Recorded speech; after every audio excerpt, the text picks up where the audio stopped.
Hello বন্ধুরা, তোমরা যে ভিডিওটা দেখছো ওটা ভ্যালেন্টাইন্স ডে মানে 14th ফেব্রুয়ারির একটা ভিডিও। 14th ফেব্রুয়ারি সবার কাছেই মানে প্রেমিক প্রেমিকাদের কাছে খুবই স্পেশাল একটা দিন। বিকজ এই দিনটা হচ্ছে প্রেম দিবস হিসেবে সবাই জানে। হ্যাঁ, ভ্যালেন্টাইন্স ডের জন্য এই দিনটা খুবই স্পেশাল তো অবশ্যই। আর আমার কাছে এই দিনটা আরও একটি কারণে প্রচণ্ড বেশি স্পেশাল, তার কারণ এটাও আমার রেজিস্ট্রি ম্যারেজের ডেট। 14 ফেব্রুয়ারি আমার অ্যানিভার্সারি। সো আমার কাছে এই দিনটা আরও অনেক বেশি স্পেশাল।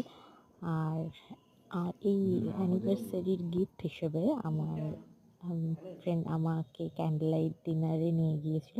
মানে নিয়ে যায়নি, ও অ্যাকচুয়ালি নিজের বাড়ির ছাদেতেই এটা অ্যারেঞ্জ করেছিল পুরোটা নিজে নিজে। রান্নাগুলো ও বানানো, ও নিজে হাতে রান্না করেছিল সমস্ত আইটেমগুলো।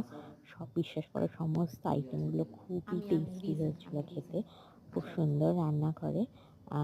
তো আমরা খুব মজা করেছি, দিনটা প্রচণ্ড এনজয় করেছি, একে অপরের সাথে টাইম স্পেন্ড করেছি। আর সারপ্রাইজটা সত্যিই খুব সুন্দর ছিল। তোমরাও এরকমভাবে তোমাদের স্পেশাল পার্সনকে সারপ্রাইজ দিতে পারো, বিশেষ করে তাদেরও ভালো লাগবে।